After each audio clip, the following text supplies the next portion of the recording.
તમારી કારના સ્પીડોમીટરમાં આવતી લીલી પીળી લાલ વોર્નિંગ લાઇટ જોઈ તમે કન્ફ્યુઝ થાઓ છો? તો આજે તમારું આ કન્ફ્યુઝન દૂર કરીએ અને સિમ્પલ રીતે સમજીએ. મીટરમાં આવતી વોર્નિંગ લાઇટને આપણે ટ્રાફિક સિગ્નલ સાથે કમ્પેર કરીએ. ટ્રાફિક સિગ્નલ પર ગ્રીન લાઇટ થાય એટલે તમે કાર ચલાવી શકો છો. એ જ રીતે મીટરની અંદર ગ્રીન લાઇટ વાળો સિમ્બોલ આવે તો પણ તમે કાર ચલાવી શકો છો. ટ્રાફિક સિગ્નલ પર જ્યારે યલો લાઇટ થાય ત્યારે આપણે ધ્યાનથી કાર ચલાવતા હોય છે. એ જ રીતે જો મીટરની અંદર કોઈ યલો લાઇટ આવે એટલે સમજવું કે કારની અંદર નોર્મલ ફોલ્ટ છે અને તમારે કાર ધ્યાનથી પાસેના કોઈ ગેરેજમાં લઈ જવી.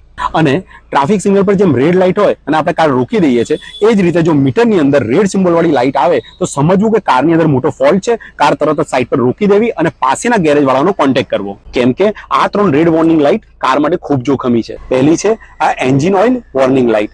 આ લાઇટ જો તમારા મીટરમાં આવે તો સમજવું કે એન્જિનની અંદર ઓઇલ ઓછું છે અને એન્જિન લોક થઈ શકે છે.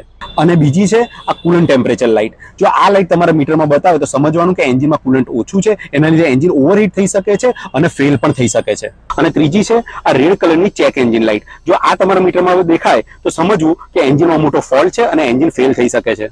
જો આ વોર્નિંગ લાઇટો તમારા કારના મીટરમાં દેખાય તો એન્જિન તરત સ્ટોપ કરી દેવું અને પાસેના ગેરેજનો કોન્ટેક્ટ કરવો. તમારી કન્વીનિયન્સી માટે આ વોર્નિંગ લાઇટનો ચાર્ટ મૂકું છું, જેનાથી તમને ખબર પડશે કે કઈ વોર્નિંગ લાઇટનો શું મિનિંગ છે. તો આ વિડીયો શેર જરૂર કરી લેજો, કેમ કે ઇમરજન્સી વખતે કામ લાગશે. Good day.